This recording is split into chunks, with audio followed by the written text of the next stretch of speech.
Nunca imaginé que las palabras que más me herirían en la vida vendrían de las bocas que un día alimenté con mis propias manos. Sí, fueron mis hijos, aquellos por los que renuncié a mis sueños, a mis noches de descanso y hasta a mi juventud. Me miraron a los ojos y me llamaron peso. Un estorbo, una carga. Todo sucedió en la mesa del comedor, un domingo cualquiera. El olor del café aún flotaba en el aire cuando escuché esa frase que desgarró mi alma. «Mamá, ya no puedes seguir aquí. Nos estás frenando. Ocupas un espacio que no es tuyo». Lo dijeron con esa frialdad que corta más que un cuchillo. Por un instante quedé en silencio, mirando los rostros de quienes alguna vez corrían a abrazarme al volver del trabajo. Ahora evitaban mi mirada. Sus ojos brillaban, no de amor, sino de impaciencia, de esa urgencia cruel de librarse de algo incómodo. Mi corazón latía como un tambor desbocado. Sentí que el mundo giraba demasiado rápido, que el suelo bajo mis pies se agrietaba. Y pensé, ¿cómo es posible que los mismos hijos que crecieron bajo este techo me llamen un peso, aquí, en mi propia casa? La mansión estaba llena de lujos, lámparas de cristal, mármoles importados, cuadros de artistas reconocidos. Todo comprado con el sudor de mi frente y el apoyo incondicional de mi esposo, un inmigrante latino que jamás dudó en mis decisiones. Y sin embargo, yo me sentía pobre, pobre de cariño, pobre de respeto, pobre de dignidad. Quise responder, pero la voz se quebró en mi garganta. Solo atiné a mirar la escritura enmarcada en mi despacho, esa que certificaba quién era la verdadera dueña de cada ladrillo, cada ventana, cada rincón de aquella casa. Ellos lo habían olvidado, o tal vez lo habían borrado de su memoria a conveniencia. Las horas siguientes fueron un torbellino de pensamientos. Recordé noches enteras trabajando hasta el amanecer, reuniones interminables con abogados, contratos firmados con manos temblorosas de cansancio. Todo lo hice pensando en ellos, en darles un futuro sólido. Y ahora me llamaban carga. Una lágrima rodó por mi mejilla, pero enseguida la limpié. Porque en mi interior algo empezaba a encenderse. Una chispa de coraje, de dignidad herida que no permitiría que aquella humillación quedara impune. Me levanté de la mesa lentamente, con la espalda recta. No respondí con gritos ni con insultos. Solo dije, «Está bien. ¿Ustedes creen que soy un peso? Pero aún no saben quién sostiene el verdadero poder en esta casa». Nadie comprendió a qué me refería. Yo misma, en ese instante, tampoco tenía un plan claro. Pero una cosa era segura. No iba a dejar que me borraran de la historia que yo misma había escrito con sacrificio. Esa noche, encerrada en mi habitación, tomé la escritura entre mis manos. La acaricié como quien toca una espada antes de la batalla, y me prometí que no iba a rendirme. Ellos habían abierto una guerra, aunque aún no lo supieran. Pero lo que estaba a punto de suceder superaría cualquier herida, porque esa humillación sería solo el inicio de una batalla que cambiaría todo para siempre. Me llamo María Esperanza, tengo 52 años, y antes de que esta casa fuera motivo de disputa, fue un sueño dibujado en servilletas. Lo imaginábamos en una cafetería diminuta del centro, cuando David, mi esposo, un inmigrante latino que llegó con más ganas que papeles, y yo contábamos monedas para pagar un café y una concha. «Algún día, amor, tendremos un techo donde nadie nos mire por encima del hombro», me decía. Y yo asentía, con esa fe que nace cuando no hay plan B, solo trabajo. Parecía imposible.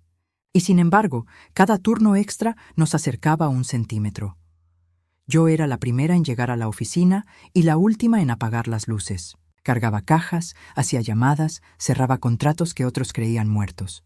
David, por su parte, aprendió a la velocidad del hambre. Instalaba, reparaba, vendía lo que hiciera falta. Guardábamos cada centavo en un sobre de papel craft, con una palabra escrita en marcador: casa. Cada billete dentro de ese sobre era una renuncia, a ropa nueva, a vacaciones, a cumpleaños con amigos. Cuando nacieron Sofía y Daniel, el sueño cambió de forma, pero no de dirección. Ya no era una casa para presumir, era un refugio. Me recuerdo cocinando de madrugada para entregar pedidos a las 6, con Sofía en una mantita sobre la mesa y Daniel en una sillita junto a la estufa, mientras David salía con los termos y las cajas. «Esto es temporal», me repetía.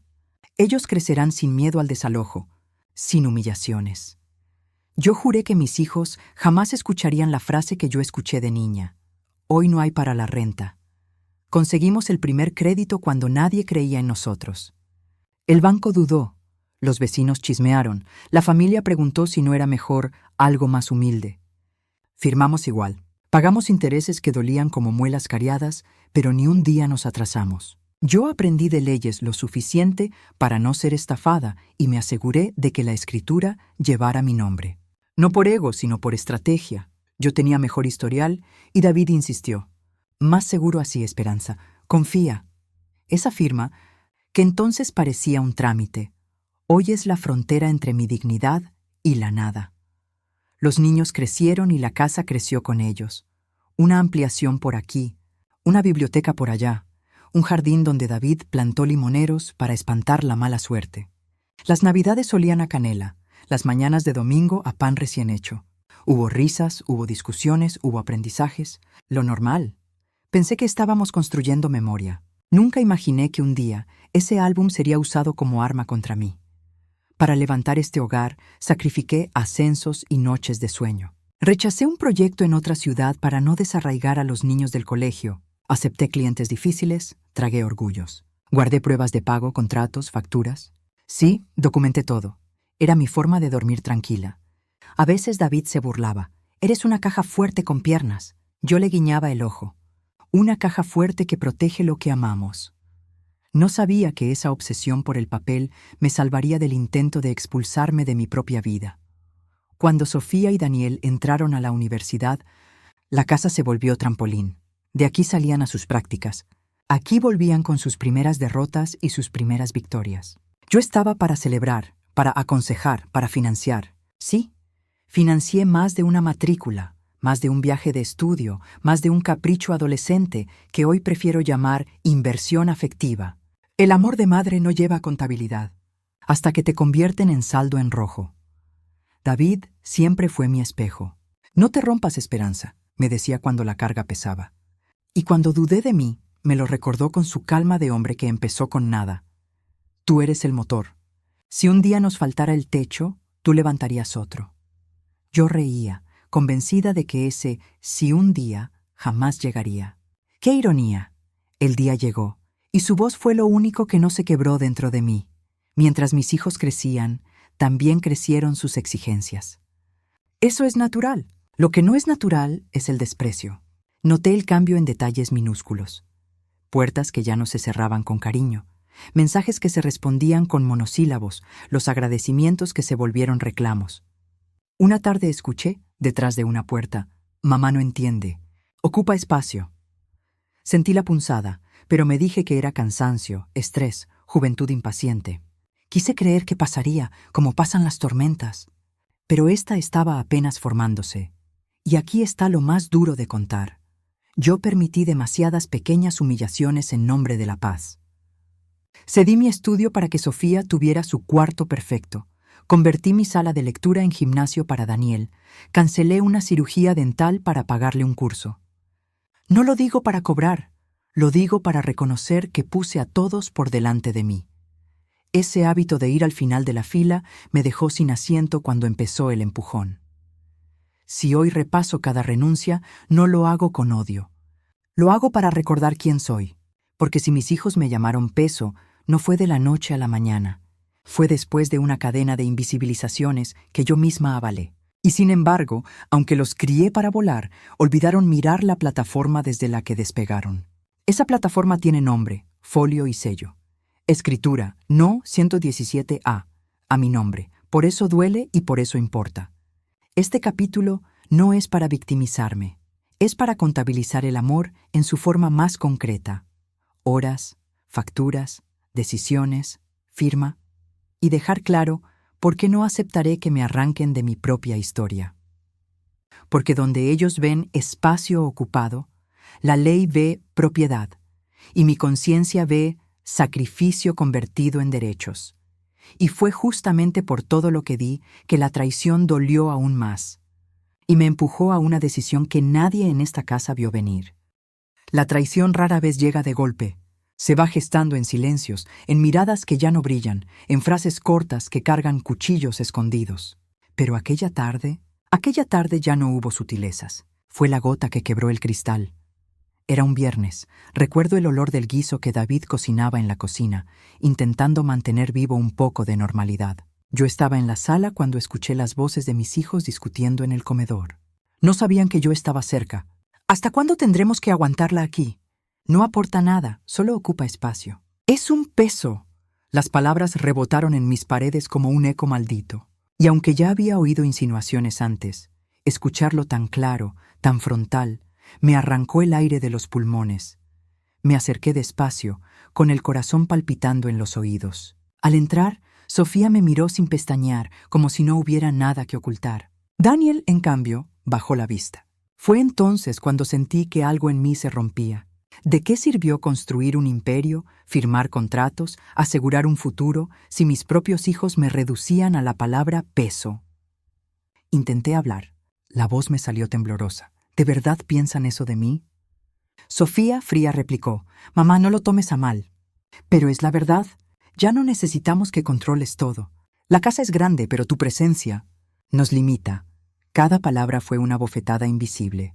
Daniel murmuró: «Tal vez sería mejor si buscaras otro lugar». Sentí que el suelo desaparecía. No eran extraños, eran mis hijos. El silencio de David en la cocina fue aún más doloroso, aunque sabía que se mordía el orgullo para no encender una guerra en ese instante. La humillación fue tan profunda que tuve que salir al jardín. El aire fresco no alcanzaba para calmar el fuego en mi pecho. Me senté en la banca de piedra y me descubrí llorando como hacía años no lo hacía. Lágrimas de rabia, de impotencia, de incredulidad. En ese momento, la mansión, la misma que construimos ladrillo a ladrillo con sacrificios, se transformó en cárcel. Cada pared me devolvía los insultos. Cada ventana parecía cerrarse sobre mí. Pensé: tal vez tienen razón, tal vez soy un peso. Y esa idea venenosa casi me convenció. Pero en medio de ese mar de dolor, vi algo. Desde la banca podía observar el despacho iluminado, y allí, sobre el escritorio, estaba el marco de vidrio que protegía la escritura original. Ese documento no era un simple papel. Era el testigo de décadas de esfuerzo, el recordatorio de que todo aquel espacio existía gracias a David y a mí. Ellos podían despreciarme, pero la ley aún reconocía mi lugar. Regresé a la sala con los ojos aún húmedos, pero la espalda erguida. No grité, no hice escándalo. Solo dije: «¿Está bien si soy un peso? Entonces veremos qué tan ligero se vuelve este hogar sin mí». Nadie entendió lo que significaba, pero en mi corazón, esa frase ya era una declaración de guerra. Me encerré en mi habitación y aquella noche apenas dormí. La rabia se mezclaba con un dolor que me quemaba las entrañas. Cada recuerdo de sacrificio, cada factura, cada lágrima contenida, se convertía en una chispa. Y juntas, esas chispas encendieron una certeza: ya no iba a callar más. La humillación había alcanzado su punto máximo. Y a partir de ese instante, cada lágrima que derramé se transformó en la gasolina que alimentaría mi respuesta. Porque lo que mis hijos no sabían es que la guerra solo estaba comenzando. Esa noche me acosté con la almohada empapada de lágrimas y el corazón lleno de cicatrices nuevas. Podía seguir llorando, podía hundirme en la autocompasión, o podía levantarme y recuperar lo que siempre fue mío, mi dignidad. Fue ahí, en medio del insomnio, donde mi mente se abrió como una herida y al mismo tiempo como una puerta. Me levanté, caminé hasta el despacho y encendí la lámpara. La escritura estaba allí, inmóvil, esperando. La sostuve entre mis manos y sentí su peso real, más firme que todas las palabras hirientes de mis hijos. Ese papel era mi escudo, mi espada y mi testigo. David entró en silencio, con su taza de café. Me miró, no necesitó preguntar. «¿Estás lista, Esperanza?», me dijo con esa calma que siempre escondía un huracán de fuerza. Yo asentí. Sí, no me voy a dejar borrar. Al día siguiente, pedí cita con Laura Méndez, mi abogada de confianza. Había trabajado conmigo en contratos pasados y sabía que yo no daba pasos en falso. Cuando me senté frente a ella, lo solté todo de golpe. Mis hijos me llaman peso. Quieren que desaparezca. Pero esta casa está a mi nombre y no voy a entregarles lo que me pertenece. Laura me escuchó en silencio, tomando notas. Luego levantó la vista y sonrió con una mezcla de firmeza y empatía. Tienes más poder del que crees, María.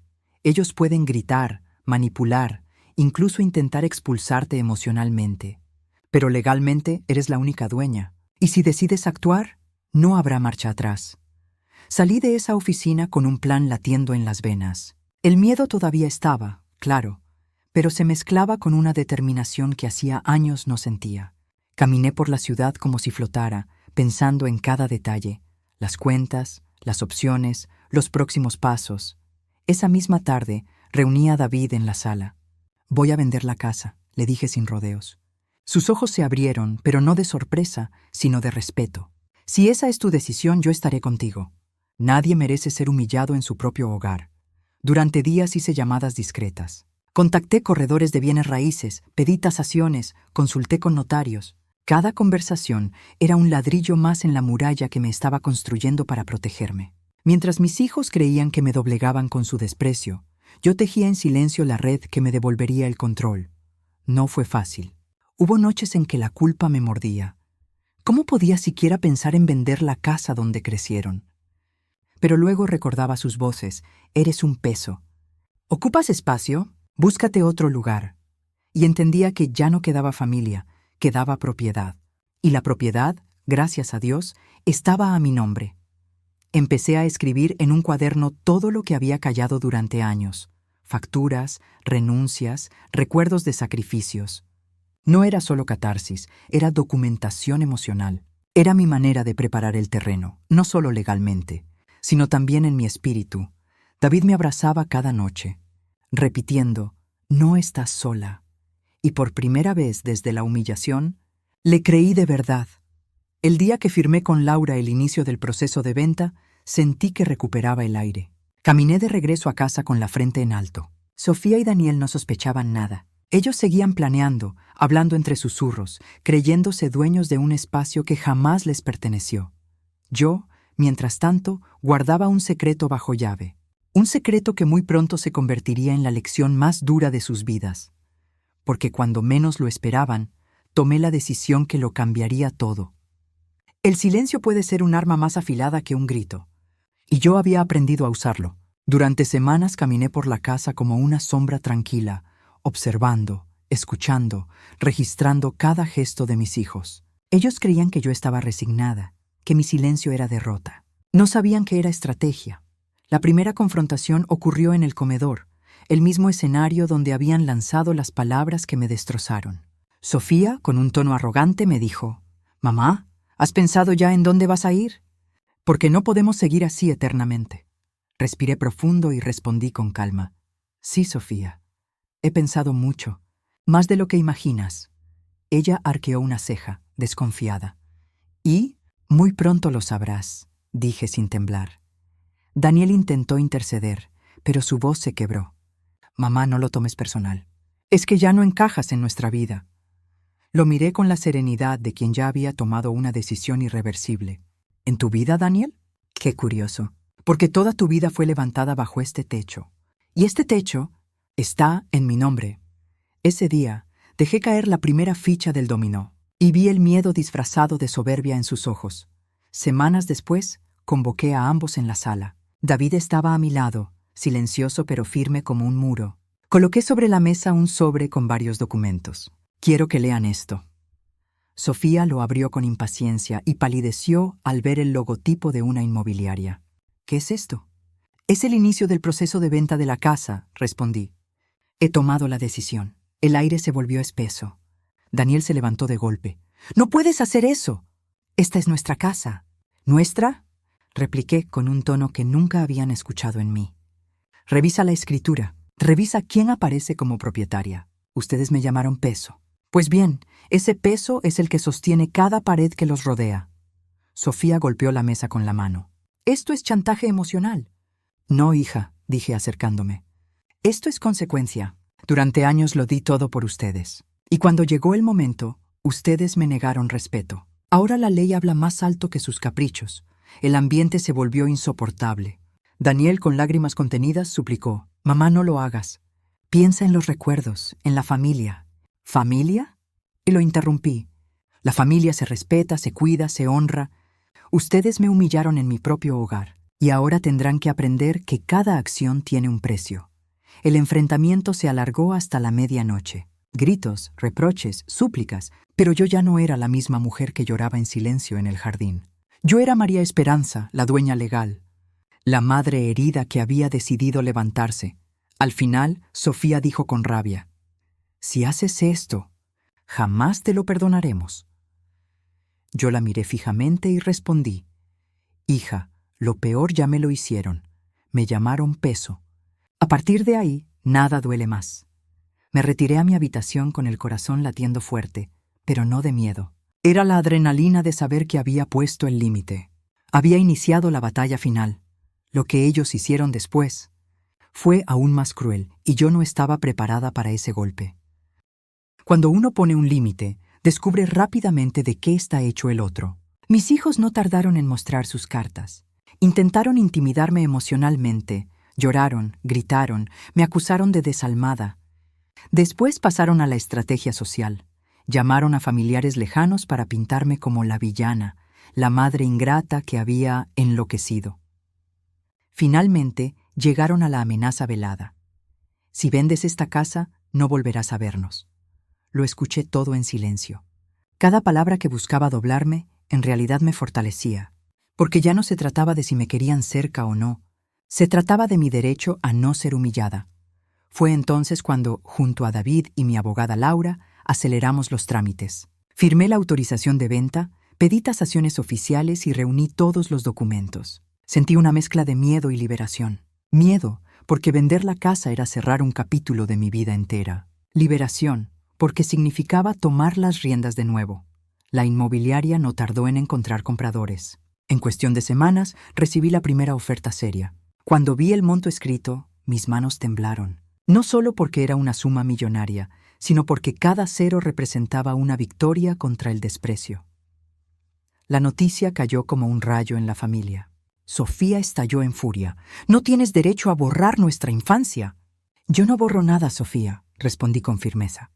«Los recuerdos no están en estas paredes, están en lo que hicimos juntos. Pero ustedes eligieron convertir este lugar en un campo de batalla, y yo decidí ganar la guerra legalmente. Daniel, en cambio, intentó negociar. Mamá, ¿y si firmamos un acuerdo para que te quedes en una parte de la casa y nosotros en otra?» «¿Un acuerdo ahora?», dije con ironía. «¿Después de llamarme peso?» «El acuerdo lo pongo yo, Daniel.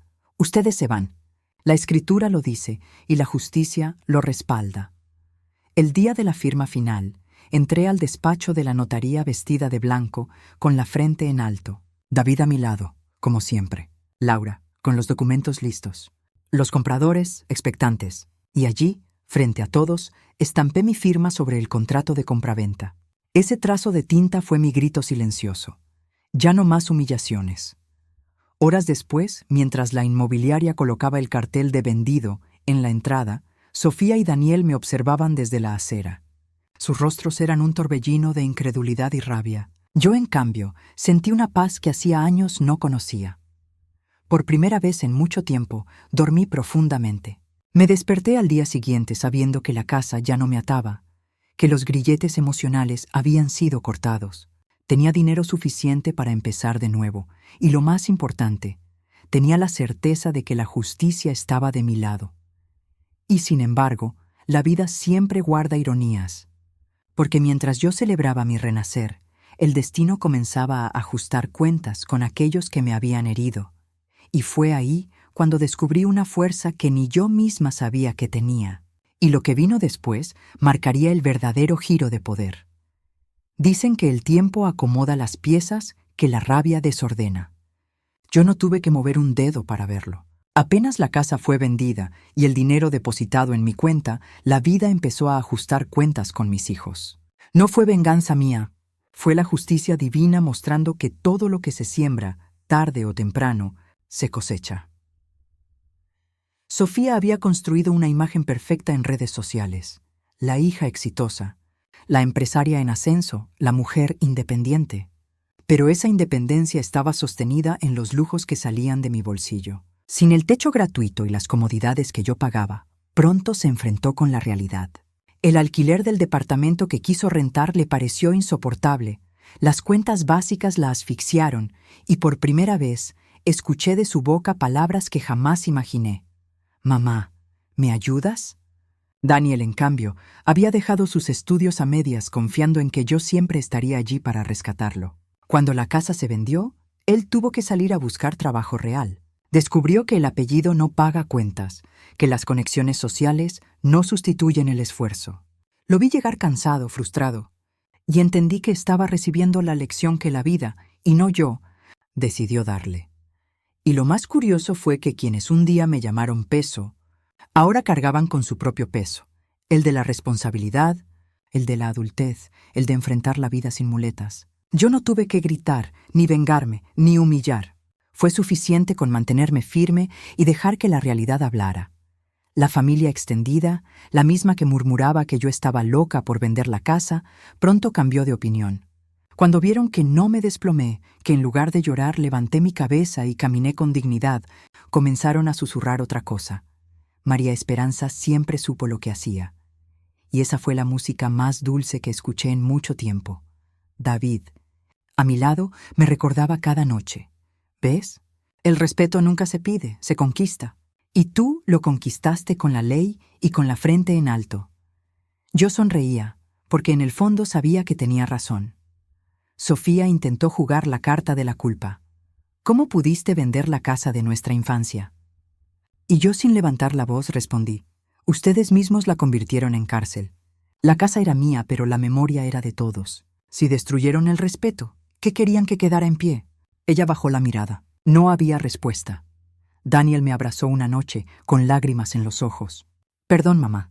No supe lo que dije. Fue la primera vez que escuché un arrepentimiento sincero. No lo rechacé, pero tampoco lo suavicé. Solo le dije, las palabras hieren más que los golpes, hijo. Pero confío en que la vida te enseñe a valorar antes de perder lo que amas. Y así fue como entendí que la justicia divina no siempre llega con rayos y tormentas. A veces llega en la forma más simple. Dejar que cada quien enfrente las consecuencias de sus actos. Lo que ellos no sabían era que mi verdadera transformación aún no había empezado, porque lo que venía después sería mi renacimiento. El día en que entregué las llaves de la mansión, sentí una mezcla de vacío y libertad. Atrás quedaban los muros que alguna vez soñé como refugio y que luego se convirtieron en prisión emocional. Me fui con una maleta ligera, pero con el corazón cargado de fuerza renovada. Era el comienzo de mi nueva vida. Alquilamos un apartamento más pequeño, luminoso y sencillo en el centro de la ciudad. Por primera vez en años, no había ecos de gritos ni miradas de desprecio. Solo el sonido de David preparando café en la cocina. El olor a pan tostado y la certeza de que la paz no depende de metros cuadrados, sino de la dignidad que uno decide proteger. Comencé a hacer cosas que antes siempre posponía. Me inscribí en clases de pintura, algo que de niña soñaba y que la vida adulta me arrebató. Redescubrí el placer de mancharme las manos de colores, de mirar un lienzo en blanco y decidir qué mundo crear. También retomé el hábito de leer sin interrupciones. Novelas, biografías, poesía. Cada página era una ventana a un horizonte nuevo. Viajé, sí, viajé sin culpa. Con el dinero de la venta, organicé un recorrido por ciudades que siempre habían sido postales lejanas. Lisboa, Buenos Aires, Roma. En cada lugar respiraba libertad. Caminaba sin prisa, me sentaba en cafés y escribía en un diario que pronto se volvió mi compañero fiel. Allí plasmaba no solo recuerdos, sino reflexiones. Lo que perdí, lo que gané, lo que aprendí. David me miraba con ojos brillantes. Hace años no te veía tan viva, Esperanza, me decía. Y yo sonreía, porque lo sentía igual. Habíamos pasado por un huracán, y sin embargo allí estábamos, riendo como en aquellos tiempos de juventud, pero ahora más fuertes, más conscientes. No todo fue fácil. Hubo noches en que la nostalgia golpeaba, recuerdos de cumpleaños celebrados en aquella mansión, risas de niños corriendo por los pasillos, olores de Navidad que parecían irrepetibles. Pero en lugar de llorar, encendía una vela y agradecía, porque comprendí que los recuerdos no se pierden al cambiar de paredes. Viven en nosotros, y solo nosotros decidimos si los convertimos en cadenas o en alas. Poco a poco, personas nuevas entraron en mi vida. Conocí amigas en el taller de pintura, voluntarias en una ONG donde empecé a colaborar, vecinos que me saludaban con calidez sin esperar nada a cambio. Descubrí que la red de apoyo no siempre está en la sangre, sino en los lazos que uno teje con respeto y sinceridad. Mi rutina se transformó en un himno de libertad. Despertar temprano, caminar por el parque, desayunar sin prisas, trabajar en proyectos que me apasionaban. Dejé de correr para sostener a otros que no me valoraban y empecé a correr hacia mí misma. Un día, mientras contemplaba el atardecer desde el balcón del nuevo apartamento, entendí algo poderoso. No había perdido una casa, había recuperado mi vida. Me habían llamado peso, pero ahora era ligera como el viento, dueña de mi destino. Y sin embargo, aún me faltaba enfrentar la lección más grande, porque la dignidad recuperada era solo una parte. Lo más fuerte aún estaba por aprender. ¿Cómo transformar mi herida en mensaje para otros?